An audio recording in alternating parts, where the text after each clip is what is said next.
بسم اللہ الرحمن الرحیم۔ السلام علیکم ورحمۃ اللہ وبرکاتہ۔ ناظرین، آپ دیکھ رہے ہیں بزم سیف، میں ہوں آپ کا میزبان سیف الرحمان۔ آج آپ کی ایسی شخصیت سے ملاقات کروانے جا رہے ہیں جو بالخصوص سید بادشاہ بھی ہیں، بہت ہی بڑے عالم دین بھی ہیں۔ جہاں جہاں حضور علیہ الصلاۃ والسلام سے پیار کرنے والی دنیا رہتی ہے، بستی ہے، وہاں وہاں ان کے دلوں میں ان کا ایک مقام ہے، محبت ہے، عقیدت ہے۔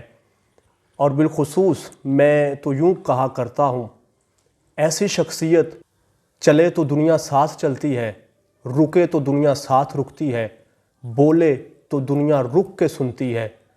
ہزاروں دلوں کی دھڑکن، ہزاروں دلوں کی جان، ہزاروں دلوں کی پہچان، میرے مسلک حق اہل سنت کی جان پہچان، میری مراد پیرزادہ پیر سید شاہد حسین گردیزی شاہ صاحب۔ السلام علیکم ورحمۃ اللہ۔ السلام ورحمۃ اللہ۔ کیا حال ہے شاہ صاحب؟ جی الحمدللہ، اللہ کا شکر ہے، آپ سنائیں۔ الحمدللہ، اللہ رسول کا بڑا کرم۔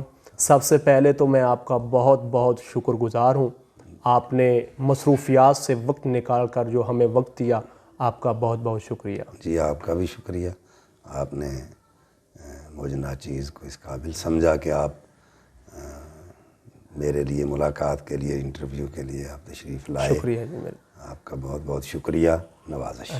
ناظرین، اس میں کوئی شک نہیں کہ قبلہ پیر صاحب کی جو مصروفیات ہیں شب و روز اس قدر ہے کہ محافل کے حوالے سے دیکھا جائے، گھر میں ہو یا ذاتی مصروفیات بہت زیادہ ہے، تو وقت نکالنا بہت ہی مشکل ہے۔ تو ان کا میں بہت بہت ایک بار پھر شکریہ ادا کر رہا ہوں، انہوں نے ہمیں وقت دیا۔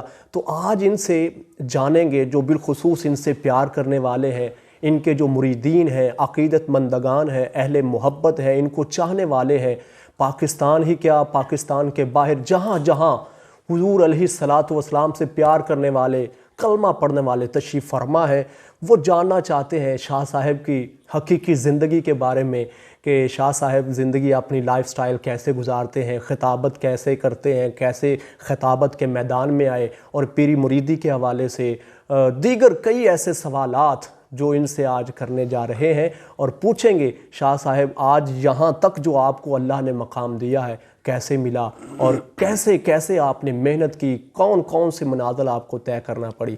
شاہ صاحب پہلے تو سب سے میں پہلے یہ بات پوچھنا چاہتا ہوں، آپ کے نام کے ساتھ گردیزی لگتا ہے، گردیزی کے حوالے سے آپ کیا کہنا چاہتے ہیں، یہ کیوں لگایا جاتا ہے؟ بسم اللہ الرحمن الرحیم۔ یہ بہت اچھا سوال کیا جی آپ نے۔ ہم سید ذات ہیں، سید زادے ہیں، الحمدللہ، اور چھٹے امام حضرت امام جعفر صادق علیہ السلام، ہم ان کی اولاد سے ہیں ماشاءاللہ۔ اور یہ گردیزی جو ہے یہ علاقہ ہے گردیز افغانستان میں۔ جی، تو یہاں سے ہمارے بزرگ جو ہیں وہ ملتان شریف تشریف لائے، جی، سید شاہ یوسف گردیزی رحمۃ اللہ علیہ، آج بھی ان کا مزار وہاں موجود ہے۔ ماشاءاللہ۔ تو اس نسبت سے ہم اپنے آپ کو گردیزی کہتے ہیں۔ یہ سادات اہل بیت کے حوالے سے، ائمہ اہل بیت کے حوالے سے ہم چھٹے امام حضرت امام جعفر صادق علیہ السلام کی اولاد ہیں، ماشاءاللہ، اور گردیز جو ہے وہ گردیزی علاقہ گردیز اس کی وجہ سے ہم گردیزی نسبت ہیں۔ کہلاتا۔ تو آپ کی پیدائش ملتان میں ہوئی یا کس علاقے میں ہوئی؟ جی یہ سانگلہ ہل کے قریب ہی یہاں سے گاؤں ہے چٹھا چک چھیالی، جی جی وہاں ہی میری پیدائش ہوئی ہے، جی، ماشاءاللہ۔ اور اس کے بعد وہیں میں نے ابتدائی تعلیم بھی حاصل کی۔ آپ نے دنیاوی تعلیم کتنی حاصل کی اور دینی جو تعلیم ہے وہ کتنی تعلیم حاصل کی؟ دنیاوی میٹرک تک میں نے پڑھا، اچھا، میٹرک کے بعد پھر میں لاہور جامعہ نعیمیہ میں چلا گیا۔ جی ماشاءاللہ، تو جامعہ نعیمیہ میں پھر میں نے تعلیم حاصل کی، ماشاءاللہ، کچھ سال وہاں 6 سال میں نے پڑھا۔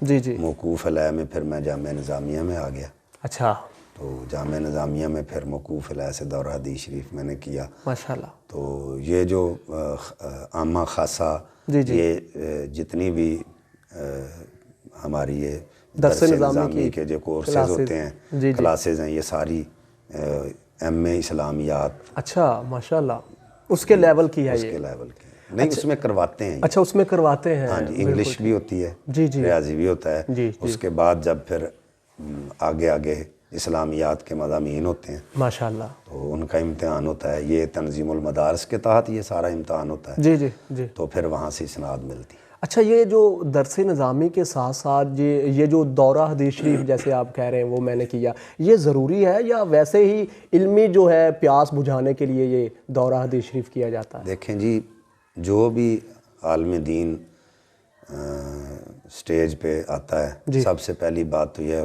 اس کا درس نظامی پڑھا ہوا ہونا بڑا ضروری ہے. جی. اور صرف و نحو کی جو تعلیم ہے اس کے بارے میں جاننا بہت ضروری ہے. جی. اس تعلیم کے ساتھ بندے کو عربی گرامر کے حوالے سے عربی بولنا. جی جی جی. اور ٹھیک ہے. اگر کوئی بغیر اعراب کے اگر کوئی عربی آپ کے سامنے آتی ہے تو اس کو بھی اچھے طریقے سے اعراب کے حوالے سے آپ پڑھ سکتے ہیں. ٹھیک ہے. تو اس حوالے سے درس نظامی کا ہونا بہت ضروری ہے. اگر درس نظامی نہیں بندہ پڑھا ہوا جی جی تو تقریر کے میدان میں یا خطابت کے میدان میں تدریس کے میدان میں وہ بندہ فیل ہے. اکثر و بیشتر آپ کے نام کے ساتھ مجھے حافظ بھی لکھا ہوا نظر آیا ہے، تو اس کے بارے میں آپ کیا کہنا چاہتے ہیں؟ آپ نے حفظ بھی کیا ہے یا ویسے ہی کچھ لوگ لکھ دیتے ہیں عقیدت کے ساتھ؟ جی، سب سے پہلے جب میں نے میٹرک کیا تو پھر میں نے ادھر جامعہ ازہریہ میں نے داخلہ لیا حفظ کے لیے. جی. تو جامعہ ازہریہ سے پھر میں گکھڑ منڈی چلا گیا. اچھا. تو وہاں جا کے پھر میں نے حفظ کیا. جی. مولانا غلام نبی جماعتی صاحب ہیں. جی جی. ان کے مدرسے میں پھر میں نے حفظ کیا. ماشاءاللہ. اچھا یہ خطابت کا جو آپ کو شوق پڑا، یہ کیسے آپ کو شوق پڑا؟ جی، خطابت کے حوالے سے جب میں حفظ کرتا تھا جی تو علماء کی تقریریں جی جو وہاں مساجد میں ہوتی تھیں، اچھا استاد مجھے بھیجتے تھے ان کا ٹائم وغیرہ لینے کے لیے. تو اس حوالے سے ہم بڑے متحرک تھے دینی اعتبار سے. ٹھیک ہے. مدارس میں جو جلسے ہوتے تھے یا دستار فضیلت کے جلسے ہوتے تھے جی جی. تو وہ علماء کو کے ٹائم لینے کے لیے بھیجتے تھے. اچھا. تو ان کی تقریریں سامنے بیٹھ کے سننا. اور شروع سے نعت پڑھنے کا تو شوق مجھے اسکول سے ہی تھا. جی جی. تو پھر میں نے سوچا کہ اللہ تعالیٰ نے مجھے آواز دی ہوئی ہے تو پھر آہستہ آہستہ میں نے خود کو بھی اس خطابت کے میدان میں نے اپنے آپ کو ڈالنا شروع کیا. آہستہ آہستہ میں کوشش کرتا رہا علماء کو سن کے، پہلے ان کے طریقے پہ تقریر کرنے جیسے وہ کرتے تھے، پھر آہستہ. اچھا پہلے کس کے طریقے پہ کس کی طرز آپ لگاتے تھے؟ مختلف علماء کرام کو ایک نہیں ہے. سید شبیر حسین شاہ صاحب رحمۃ اللہ علیہ اور جناب علامہ مولانا مشتاق احمد سلطانی صاحب ہیں، ان کو بہت بڑے شوق سے سنتا تھا. جی جی. تو اچھا یہ پھر پہلے تو آپ نعت پڑھتے تھے اور نعت سے بائی چانس یہ خطابت میں آنا آپ کو یہ کیسا محسوس ہوا یا کیسا آپ کے کیسے ذہن میں آیا؟ میں نے آپ کو بتایا نا علماء کرام کو سنتے تھے نا. جی جی جی. جب علماء کرام تقریریں کرتے تھے تو پھر ذہن میں یہ آیا کہ ان کو اللہ تعالیٰ نے آواز دی ہوئی ہے. جی. پڑھتے ہیں، خطاب کرتے ہیں، لوگ ان کو پسند کرتے ہیں. تو میں نے پھر یہ شوق میرے دل میں ہوا کہ نعت کے ساتھ ساتھ خطابت کو بھی شروع کیا جائے. تو پھر ان علماء کو سن کے میرے اندر بھی. آپ نے پہلا جو بیان تھا وہ خطاب جو تھا، پہلا خطاب کس عمر میں کیا؟ ابھی کچھ یاد ہے آپ کو؟ عمر تقریباً 14-15 سال ہوگی. اچھا. جب میں نے پہلا خطاب کیا تھا گکھڑ منڈی میں ہی، جب میں حفظ کرتا تھا. ادھر تو ساتھ ایک محلہ تھا سلیم پورہ، وہاں استادوں نے مجھے امامت خطابت کے لیے بھیجا. تو وہاں میں نے پہلا خطاب کیا تھا. اچھا. پھر اس کے بعد آہستہ آہستہ جب گاؤں آتے تھے تو میرے چاچو جان ہیں پیر سید ظافر حسین شاہ صاحب دامت برکاتہم العالیہ، تو پھر وہ مجھے مسجد میں خطاب کے لیے کھڑا کرتے تھے. اچھا ماشاءاللہ. بس. اچھا یہ جو آپ نے پھر باقاعدہ خطابت کسی کی شاگردی بھی کی یا یہ جو نظام جو آپ نے گھر سے ہی جو فیض ملا وہی لے کر آگے چلتے رہے؟ خطابت کوئی بھی چیز ہے بغیر استاد کے نہیں ہوتی. جی. استاد ہو تو پھر ہی کوئی چیز کسی منظر عام پہ آتی ہے. ایسے ہی الحمدللہ میں نے استادوں سے پڑھا بھی ہے، سیکھا بھی ہے، اور میں نے اساتذہ کی بارگاہ میں بیٹھا بھی ہوں، ان سے فیوض حاصل کیے ہیں، پھر اس مقام تک پہنچا ہوں. مختلف علماء کو میں نے سنا ہے. جی. تو حضرت علی المرتضیٰ کرم اللہ وجہہ الکریم کا قول ہے. جی جی. آپ فرماتے ہیں کسی سے ایک لفظ بھی اگر کسی نے سیکھا ہو تو اس کا استاد ہے. تو میں جن سے بھی کچھ میں نے سیکھا ہے وہ میرے استاد. اچھا پیر صاحب یہ مجھے بتائیے کہ پہلا بیان تو آپ نے 15 سال کی عمر میں کیا. جی. تو اس کے بعد پھر آپ اسٹڈی بھی ظاہر ہے کرتے رہے. جی جی. تو اس کے بعد باقاعدہ جو ہے خطابت کے میدان میں کب آئے؟ جی جب میں مدرسے سے جامعہ نظامیہ سے فارغ ہوا جی تو اس دوران جمعہ وغیرہ تو میں پڑھاتا تھا لیکن اس طرح تقاریر پہ نہیں جاتا تھا. میرے استاد محترم علامہ نصیر الدین نصیر صاحب وہ انہوں نے مجھے کہا کہ جب آپ تعلیم حاصل کرتے ہیں تو اس وقت آپ نے خطابت میں نہیں خطاب کرنے کے لیے نہیں جانا. مکمل طور پہ پڑھیں کیونکہ اگر آپ اس وقت خطاب شروع کریں گے تو ایک مرتبہ عروج آئے گا. جی جی. لوگ آپ کو سرائیں گے لیکن جب آپ کے پاس تقریریں ختم ہو جائیں گی علم نہیں ہوگا تو پھر زوال آئے گا. تو اس زوال کے بعد عروج نہیں ہے. تو جب آپ مکمل پڑھ لیں گے اس کے بعد تقاریر میں آئیں گے میدان خطابت میں آئیں گے تو پھر اللہ ایسا آپ کو عروج دے گا کہ اس پہ زوال نہیں. ہاں یہ تو بہت بحمدہ تعالیٰ ان کی بات پہ میں نے عمل کیا اور آج انشاءاللہ لوگ جو ہیں وہ الحمدللہ. اس میں کوئی شک نہیں پیر صاحب. میں نے کئی علماء کو بھی دیکھا ہے اور جو رپورٹس ملتی ہیں مثلا اس عالم دین نے جی درس نظامی نہیں کیا, دورہ حدیث شریف نہیں کیا, کوئی راستے میں بھاگ گیا تو وہ تقریریں شروع کر دیں. اس میں کوئی افیکٹ ہوتا ہے جو راستے میں چھوڑ دیتا ہے درس نظامی؟ دیکھیں جی میں نے پہلے آپ کو یہ بتایا ہے کہ درس نظامی اس میدان میں بہت ضروری ہے. ٹھیک ہے. جو درس نظامی مکمل نہیں کرتا وہ سٹیجز پہ آ کے اس سے ایسی کچی باتیں نکل جاتی ہیں جو ان کے لیے پھر وہ عوام الناس میں ٹھیک نہیں ہوتی. تو ہمارے استاد فرمایا کرتے تھے کہ جب جو کوئی استاد یا کوئی عالم دین مدرس سبق پڑھانے سے پہلے وہ مطالعہ نہیں کرتا اور خطیب خطاب کرنے سے پہلے مطالعہ نہیں کرتا وہ ایسے ہی ہے جیسے اس نے کتاب کے ساتھ زنا کیا. اللہ اکبر. یعنی وہ یہ کہتے ہیں مطالعے کے بغیر جو ہے نا اتنا سخت جملہ. ہاں جی اتنا سخت جملہ کیا کہنے فرماتے تھے. تو الحمدللہ ہمارا اس بات پہ عمل ہے ماشاءاللہ. یہ جو آپ تقریر کرتے ہیں 1 یا 2 یا 3 گھنٹے کی, اس کے لیے آپ کتنا مطالعہ کرتے ہیں؟ سب سے پہلی بات یہ ہے کہ مطالعہ ایک کتاب سے تو ہوتا نہیں. ایک موضوع تیار کرنے کے لیے مختلف کتب کو دیکھنا پڑتا ہے, پڑھنا پڑتا ہے. پھر اس کے بعد جا کے ایک تقریر تیار ہوتی ہے. کافی دن لگ جاتے ہیں, کئی دن بھی لگ جاتے ہیں ایک موضوع کو تیار کرنے کے. اس میں کوئی شک نہیں. جہاں جہاں ضرورت پڑی کسی مسئلے کی تو کتابوں سے دیکھ لیا, حدیث سے دیکھ لیا. جی ناظرین, یہ پہلے میں آپ کو بتاتا جاؤں کہ اکثر و بیشتر مجھے بھی کافی فونز آتے ہیں, کالز آتی ہیں کہ قبلہ شاہ صاحب سے ٹائم لینا ہے تو ان سے ٹائم لے دیں. تو جب ان کا ٹائم لے کر میں دیتا ہوں تو اکثر و بیشتر ان کے ساتھ سفر میں رہتے ہیں. تو میں نے اکثر دیکھا ہے کہ جب قبلہ پیر صاحب جاتے ہیں کسی آؤٹ آف سٹی جاتے ہیں یا اپنے ہی علاقے میں جائیں تو آپ کے اتنے پیار کرنے والے وہاں پہ استقبال کے طور پہ آگے آ جاتے ہیں. 1-2 کلومیٹر کہیں میں دیکھتا ہوں 10, 15, 20, 30 موٹر سائیکلیں ہیں, کہیں گاڑیاں لے کر آئے ہیں. کیوں آئے ہیں جی؟ قبلہ پیر صاحب کو لینے آئے ہیں. اس میں کوئی شک نہیں پاکستان میں بہت ہی اللہ نے عزتوں سے نوازا ہے اور بیرون ملک بھی یقیناً قبلہ پیر صاحب کے چاہنے والے کافی ہوں گے. شاہ صاحب یہ مجھے بتائیں کہ آپ نے پاکستان کا میرے خیال میں کوئی ایسا کونا نہیں جہاں پہ آپ نے بیان نہیں کیا. آپ بیرون ملک بھی گئے ہیں خطابت کے حوالے سے, دینی جو فرائض ہیں اس کو سر انجام دینے کے لیے؟ دیکھیں جی پہلی بات تو یہ ہے کہ آفرز تو بہت ہوئی ہیں جی بیرون ملک کی خطابت کے حوالے سے. ٹھیک ہے. لیکن ادھر سے پاکستان سے ہی ٹائم نہیں ملتا. یہ تو ہے. تو پھر جب بھی ارادہ ہوتا ہے وہ کہتے ہیں جی آپ ٹائم دیں. جی تو ادھر سے ہی پھر موقع نہیں ملتا, پھر ان کو معذرت کرنی پڑتی ہے کہ میں نہیں آ سکتا. ویسے تو میرے خیال میں آپ مدینہ شریف تو کافی دفعہ ماشاءاللہ گئے.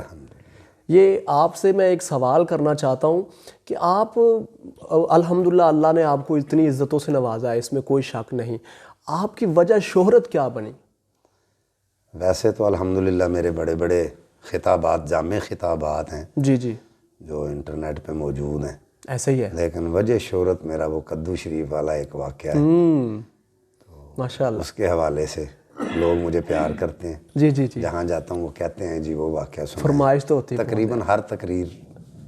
لوگ تو بہت سارے ہیں جو بعد میں یہ کہتے ہیں کہ شاید یہ، لیکن لوگوں کی فرمائش جو ہے اس کو بھی پوری کرنی پڑتی ہے. وہ محبت کرتے ہیں، پیار کرتے ہیں، پھر جب کہتے ہیں کہ جی وہ سنائیں تو پھر سنانا پڑتا ہے. ایسے ہی. اچھا، یہ میں نے اکثر دیکھا ہے آپ کا ٹاپک کچھ اور بھی ہو. مثلا پچھلے دنوں میں ایک محفل تھی لاہور میں، تو مولا علی سرکار کے حوالے سے وہ ٹاپک تھا، تو آخر پہ انہوں نے کہا جی ہم نے وہ کدو شریف والا واقعہ ضرور سننا. بس وہ محبت ہے لوگوں کی، جو چیز حضور کی محبت والا، غلام کی محبت والا واقعہ ہے، تو وہ لوگوں کے دلوں کو ٹچ کر گیا. لوگ جو ہے وہ محبت کرتے ہیں تو کہتے ہیں شاہ جی یہ سنائیں. میں حالانکہ کہتا ہوں بھی ان کو کہ ہر تقریر میں ایسا نہ کہیں، لیکن وہ ضد کرتے ہیں، پھر کرواتے ہیں، نعرے مارنے شروع کر دیتے ہیں. ایسے ہی ایسے ہی. اچھا، ایک اور چیز ہے ناظرین، میں نے اکثر یہ دیکھا ہے کہ کچھ لوگ کدو شریف کو پسند نہیں کرتے، حالانکہ یہ سرکار کی بڑی پسندیدہ غذا ہے. کدو شریف جو ہے سرکار نے بہت پسند فرمایا. اسی لیے قبلہ شاہ صاحب نے جو واقعہ بیان کیا ہے خطابت کے رنگ میں، تو لوگوں نے بہت پسند کیا ہے. مجھے بہت ہی ایک بات یاد آ رہی ہے. ایک دفعہ ہم لوگ گجرانوالہ کے علاقے میں گئے، تو قبلہ شاہ صاحب کے ساتھ ہی تھا. تو جب کھانا کھانے لگے تو انتظامیہ کا ایک بندہ آیا، کہنے لگا قبلہ پیر صاحب پچھلی دفعہ آپ آئے تھے تو کدو شریف والا واقعہ سنایا تھا، تو 7 سے 10 دن ہماری گلیوں میں کدو شریف بیچنے والے نظر آئے، اور تقریباً 10 دن لوگوں نے صرف کدو شریف ہی صبح و شام کھائے ہیں. تو آج آپ نے پھر ایک دفعہ سنا دینا ہے، تو اللہ اکبر، پھر اس کا عشق جو ہے، محبت جو ہے، پھر کس انداز سے لوگ کھائیں گے. تو میں نے ان سے پوچھا یار جو کچھ ایسے بھی ہوں گے جو نہیں پسند کرتے ہوں گے، تو کہنے لگے جب قبلہ پیر صاحب تقریر کر کے گئے تھے، جو پسند نہیں بھی کرتے تھے، جب ان کو پتہ چلا حضور علیہ الصلوۃ والسلام نے اتنی پسند کی ہے یہ غذا، تو انہوں نے کھانا شروع کر دیا. تو آپ جب یہ واقعہ بیان کر رہے ہوتے ہیں، آپ کے تاثرات کیا ہوتے ہیں؟ دیکھیں جی، یہ نبی پاک صلی اللہ علیہ وسلم کے غلام کا یہ محبت والا واقعہ ہے. ایسا ہی ہے. مقصود احمد صلاحی صاحب ہیں جی، انہوں نے اس واقعے کو صحیح ابن حبان اور مشکات شریف اور دیگر کتب کے حوالے سے نقل کیا ہے. جی جی. عشق مصطفیٰ کتاب میں. جی. تو میں نے وہاں سے پڑھا، مجھے بڑا اچھا لگا. جی ماشاءاللہ. جب میں پڑھتا ہوں قدرتی طور پہ میرے دل میں، میرے اندر بھی رکت ہو، محبت پیدا ہوتی ہے. اور بہت جگہ پہ ایسا بھی ہوا ہے، پڑھتے پڑھتے میری آنکھوں میں بھی آنسو آ جاتے ہیں. تو لوگ تو سامنے بیٹھے ہوتے ہیں، وہ تو ویسے ہی مزہ لے رہے ہوتے ہیں، ٹھاٹھے مار رہے ہوتے ہیں لوگ. سبحان اللہ، ماشاءاللہ، ایک عجب سما ہوتا ہے، روحانیت، کیفیت ہی بدل جاتی ہے، اس میں کوئی شک نہیں. بس ایسا ہی، اس میں کوئی شک. اچھا قبلہ، یہ مجھے بتائیں گے کہ آپ کی بیعت کہاں پہ ہے؟ جی میری بیعت دیول شریف کے خلیفہ مجاز ہیں جی، عبدالرزاق مدنی. جی، وصال ہو چکا ہے ان کا، لاہور صوبہ اصل میں ان کا آستانہ ہے. جی، ادھر میں بیعت ہوں.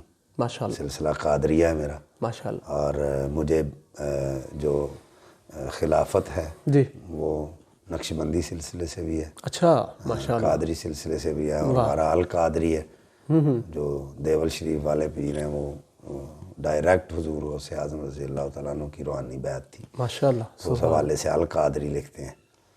تو میرے بزرگوں کی طرف سے پیر سید بشیر حسین شاہ صاحب دامت برکاتہم العالیہ، ان کی طرف سے بھی مجھے اجازت ہے. ماشاءاللہ. گھر کی طرف سے بھی، علی پور سیدہ شریف سے بھی مجھے اجازت ہے. اس کا مطلب پھر آپ باقاعدہ بیعت بھی کرتے ہیں؟ جی بالکل بیعت کرتے ہیں، بزرگوں کے بھی ہیں بیعت. اچھا. میں بھی کرتا ہوں. آپ تقریباً ذہن میں ہے کتنے مرید آپ کے علاقے میں، بیرون ممالک میں کوئی ہے، کوئی آئیڈیا؟ جی بہت زیادہ ہیں، تعداد کا تو نہیں، کافی ہیں، لا تعداد ہی ہیں. جی جی. واہ واہ. چلیں جی، اللہ ان کی بھی خیر فرمائے، اللہ آپ کی بھی خیر فرمائے. آپ جب خطاب کرتے ہیں تو جب آپ پہلی دفعہ خطابت کے میدان میں آئے تو آپ کو کن کن مشکلات کا سامنا کرنا پڑا؟ کہ جی سب سے پہلی بات تو یہ ہے کہ اپنے آپ کو منوانے کے لیے جی محنت کی بڑی ضرورت ہوتی ہے، اور ساتھ ساتھ جو ہے وہ والدین کی دعاؤں، اساتذہ کی دعاؤں جو ہے وہ ضرور ساتھ ہونا چاہیے. میرے والدین کی دعائیں جی آج مجھے اس جگہ اس مقام پہ پہنچانے والی ہیں. اساتذہ کی محنت ہے اور میں نے بھی ان کی محنت کو میں نے رائے گاہ نہیں جانے دیا. میں نے بھی محنت کی ہے اور اللہ تعالیٰ نے آج مجھے اس مقام پہ. اچھا پیر صاحب، یہ جو خطابت کے میدان میں نئے لوگ آ رہے ہیں، آپ ان کو کیا کہنا چاہیں گے، کیا نصیحت کرنا چاہیں گے جس پر وہ عمل کر کے ایک اچھے عالم دین بن سکے اور دین کی خدمت کر سکے؟ سب سے پہلی بات تو یہ ہے کہ سٹڈی بڑی ضروری ہے. جی. اس حوالے میں میدان خطابت میں آنے کے لیے سب سے پہلے تو درس نظامی پڑھا ہوا ہونا بڑا ضروری ہے. دینی تعلیم بہت ضروری ہے اور اس کے بعد پھر محنت بہت ضروری ہے. کتابوں کے ساتھ شغف بہت ضروری ہے. بہت اچھے. جب تک بندہ مطالعہ نہیں کرے گا تو پھر وہ کچی باتیں سٹیج پہ کرے گا. جی. تو آج کل بہت زیادہ ایسے حالات چل رہے ہیں کہ ہمارے بعض علماء ایسے ہیں کہ جن کو تھوڑی سی پذیرائی ملتی ہے تو وہ پھر علمی میدان سے دور ہو جاتے ہیں. ٹھیک ہے. تعلیم ختم کر دیتے ہیں، پھر وہ خطابت کے میدان میں آ جاتے ہیں. جی. تو وہ مطالعے کے بغیر ہی پھر جتنی تقریریں ہوئیں وہ کر لیں. جی. اس کے بعد بس ختم. کیونکہ مطالعے کا شوق ہو تو پھر ہی مطالعہ کرتا ہے. اچھا، ہر شخص کی کہتے ہیں نا جی، کامیابی کے پیچھے کچھ نہ کچھ راز ہوتا ہے. آپ کی زندگی میں، آپ کی شہرت میں کیا ایسا راز ہے کہ اللہ نے آپ کو اتنا عزتوں سے نوازا؟ سب سے پہلی بات تو یہ ہے جی میرے والدین کی دعائیں. جی ماشاءاللہ. سب سے بڑی میرے لیے یہ بات ہے، میرے والدین کی دعائیں جی میرے ساتھ رہیں. میرے اساتذہ کی دعائیں جی میرے ساتھ رہیں. جی. اور میں نے ان کی ڈیزائر کے مطابق محنت کی ہے. انہوں نے جو نصیحتیں کی تھیں اس کے مطابق میں نے جو ہے وہ مطالعہ کیا، محنت کی، تو اللہ تعالیٰ نے مجھے آج اس مقام پہ پہنچایا. ماشاءاللہ.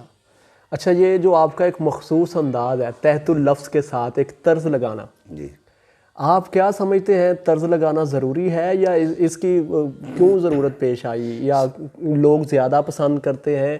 اس حوالے سے تھوڑا سا بتائیں گے. فی زمانہ تو اس بات کا ٹرینڈ زیادہ ہے. جی کہ لوگ ترنم کو پسند کرتے ہیں. جتنا مرضی بندہ پڑھا ہوا ہو، جی اگر اس کی ترنم نہیں ہے تو اس کو سنتے ہی نہیں ہے. جتنا مرضی عالم دین ہو تو اس کو غور سے نہیں سنتے. وہ جتنی مرضی علمی باتیں بتائے اس کی طرف ان کا رجحان نہیں ہوتا. یہ جو جتنے بھی دیہات سائڈ پہ لوگ رہتے ہیں وہ زیادہ تر جو ہیں وہ ناخواندہ ہوتے ہیں، تو اس بات کو زیادہ پسند کرتے ہیں. ٹھیک ہے. علمی حوالے سے ان کی سمجھ میں وہ باتیں نہیں آتی. ٹھیک ہے. تو پھر اشعار وغیرہ سننے یہ اس صورتحال سے وہ دیہات کے حوالے سے ایسا ہے. تو جو صورتحال ہے ایسا نہیں ہے. میں اس پہ بلیو نہیں کرتا. سب سے پہلے یہ ہے کہ لوگ جو ہیں نا وہ ترنم سے پیار کرتے ہیں، گلے سے، انسان سے پیار نہیں کرتے، شخصیت سے پیار نہیں کرتے. تو ہونا یہ چاہیے بندے کی شخصیت سے پیار ہونا تو چاہیے. پھر ہے. اور اس شخصیت کو بھی یہ چاہیے کہ وہ اپنے آپ کو منوانے کے لیے محنت کرے اور پھر وہ لوگ اس کو پسند کریں گے. تو اس کے حوالے سے میں تو یہی عرض کرنا چاہتا ہوں کہ میدان عمل میں آنے کے لیے محنت ضروری ہے. ان تھک محنت کریں تو پھر اللہ تعالیٰ جو ہے وہ کسی کی محنت کو رائے گاہ نہیں جانے دیتا. آپ کی لائف میں، زندگی میں آپ کا مشغلہ کیا ہے؟ دیکھیں جی، میرا مشغلہ تو مطالعہ کرنا ہی ہے. واہ ماشاءاللہ. میں کتابوں کے ساتھ زیادہ رجحان ہے. ماشاءاللہ. ظاہر ہے جی، 1.5 2 4 گھنٹے 5 گھنٹے بھی جب بیان کرنا ہے تو مطالعہ بہت ضروری ہے. دوران خطابت آپ کو کن کن مشکلات کا سامنا کرنا پڑا؟ دیکھیں جی، کسی بھی میدان میں بندہ سروائیو کرتا ہے تو اس کو مشکلات تو ہوتی ہیں. جی. تو مجھے بھی اس میدان میں آتے ہوئے مشکلات تو بہت ہوئیں. جب میں نے فراغت حاصل کی جامعہ سے، اس کے بعد میں نے خطابت جو ہے وہ باقاعدہ طور پہ شروع کی. ٹھیک ہے. تو اس وقت اتنے وسائل تو نہیں ہوتے تھے کہ گاڑیاں وغیرہ نہیں تھیں. تو ویگنوں پہ، بسوں پہ سفر کرنا، دور دور تک جانا. پھر اس وقت یہ بھی ہوتا تھا کہ جاگنا، نیند بھی پوری نہ ہونی. پھر جناب اگلی تقریر پہ چلے جانا. تو کئی گھنٹے سٹاپ پہ کھڑے ہو کے انتظار کرنا بس کا، ویگن کا. تو ایسے بھی ہوا. تو بس مشکلات سے گزر کے ہی بندہ پھر آسانیوں کی طرف آتا ہے. اللہ تعالیٰ نے کرم کیا حضور کی نعتوں کے صدقے، حضور کے ذکر کے صدقے. اللہ تعالیٰ نے رحمت فرمائی، کرم فرمایا بزرگوں کی دعاؤں کے صدقے سے. تو پھر اللہ تعالیٰ نے آہستہ آہستہ. ناظرین، اس میں کوئی شک نہیں کہ علماء کرام کی بہت شان ہے. حضور علیہ الصلاۃ والسلام نے فرمایا جس نے میری امت کے علماء کو دیکھا گویا اس نے مجھے دیکھا.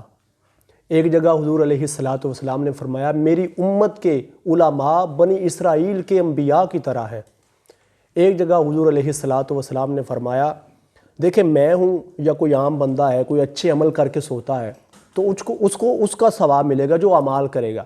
لیکن جو عالم دین ہوتا ہے، جس نے قرآن پڑھا ہے اور حضور کے فرمان کو پڑھا ہے اور بالخصوص دینی فرائض جو ہے وہ سر انجام دے رہا ہے، دینی خدمات سر انجام دے رہا ہے. ایک عالم دین حضور علیہ الصلاۃ والسلام نے فرمایا جب سوتا ہے تو فرشتے ہر سانس کے بدلے نیکیاں لکھتے ہیں.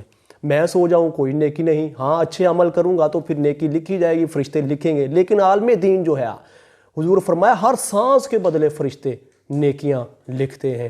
اچھا، اس میں کوئی شک نہیں کہ قبلہ پیر صاحب کے عالم دین کی بہت شان ہے. آپ اس کے بارے میں کیا کہنا چاہیں گے؟ نبی پاک صلی اللہ علیہ وآلہ وسلم کا فرمان ہے جی، آقا علیہ الصلوۃ والسلام نے فرمایا نظر الی وجہ عالم عبادہ. ماشاء عالم دین کے چہرے کو دیکھنا عبادت ہے. سبحان اللہ. ومن زار عالما فقد زارنی، جس نے عالم دین کی زیارت کی گویا اس نے میری زیارت کی. ومن صافح عالما فقد صافحنی، جس نے عالم دین کے ساتھ مصافحہ کیا گویا اس نے میرے ساتھ. سبحان اللہ. سبحان ومن جالس عالما فقد جالسنی، جو عالم دین کی مجلس میں بیٹھا وہ گویا میری مجلس میں بیٹھا. سبحان اللہ. اور دوسرے مقام پہ نبی پاک صلی اللہ علیہ وسلم نے فرمایا موت العالم موت العالم. ایک عالم دین کی موت پورے جہان کی موت ہے.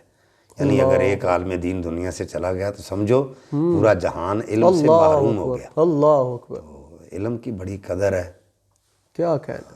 علم حاصل کرنا چاہیے حضور. اور یہ کسی کا قول ہے جی کہ اطلب العلم ولو کان سین، علم حاصل کرو چاہے تجھے چین جانا پڑے. اطلب العلم من المہد الی اللحد، علم حاصل کرو گود سے گور تک. گود سے گور تک. ماشاء اللہ. تو علم کی بڑی فضیلت ہے. خیرکم من تعلم القرآن وعلمہ، سب سے بہترین شخص وہ ہے جو قرآن کا علم سکھاتا ہے، سیکھتا ہے اور دوسروں کو سکھاتا ہے. اور رب فرماتا ہے جس کو میں بہترین سب سے اعلیٰ سمجھتا ہوں، اچھا اس کو دین کا علم عطا کر دیتا ہوں. تو اس کی بڑی فضیلت ہے. عالم دین ہونا بہت بڑی فضیلت ہے. ماشاء اللہ. میری دعا ہے کہ اللہ تعالی جو بھی طلباء مدارس میں پڑھ رہے ہیں، حفظ کر رہے ہیں یا دین کا علم پڑھ رہے ہیں، اللہ تعالیٰ ان کو علم نافع عطا فرمائے، ان کو دینی و دنیاوی علم سے سرفراز فرمائے. اللہ تعالیٰ ان کی محنت میں اللہ برکت عطا فرمائے. آمین. اچھا پیر صاحب، قبلہ یہ مجھے بتائیں گے کہ آپ اپنے چاہنے والوں کو پیغام کیا دینا چاہتے ہیں اس چینل کی بوساطت سے، اس بزم سیف کی بوساطت سے آپ کیا پیغام دینا چاہتے ہیں؟ بسم اللہ الرحمن الرحیم. میرا پیغام یہی ہے کہ جو بھی کسی میدان عمل میں بھی ہے اس کو محنت کرنی چاہیے، اپنے اللہ پہ بھروسہ رکھے اور اپنے اساتذہ کی دعائیں لے، ان کی خدمت کرے، ادب و احترام کرے، محنت کرے. جس فیلڈ میں بھی ہے محنت کرے گا تو اللہ اس کا پھل، اس کو اجر، اس کو عطا فرمائے گا. تو میں تو اس بات پہ بلیو کرتا ہوں، میں نے محنت بھی کی ہے، میرے بزرگوں کی دعائیں میرے شامل حال تھیں تو اللہ تعالیٰ نے آج مجھے یہ مقام عطا فرمایا ہے. اور حضور صلی اللہ علیہ وسلم کی نعتوں کا صدقہ، آپ کے ذکر کا صدقہ اللہ تعالیٰ نے آج مجھے یہ مقام عطا فرمایا ہے. ورنہ میں تو اس قابل نہیں ہوں. سرکار کے ذکر کی برکت ہے، میرے والدین کی دعاؤں کی برکت ہے، اساتذہ کی دعاؤں کی برکت ہے. بس بہت شکریہ جی، وقت دینے کا بھی بہت شکریہ. ناظرین، امید ہے آپ کو یہ ویڈیو بہت ہی پسند آئی ہوگی. اگر ویڈیو پسند آئی ہے تو لائک کیجئے، کومنٹس کیجئے، شیئر کیجئے اور چینل کو سبسکرائب کیجئے اور دیے ہوئے بیل والے آئیکن کو بھی پریس کیجئے تاکہ ہر نئی سے نئی ویڈیو آنے والی آپ تک ضرور پہنچ سکے۔ اتنی دیر کے لیے اجازت دیجئے، ملتے ہیں ایک نئی ویڈیو کے ساتھ۔ اللہ حافظ۔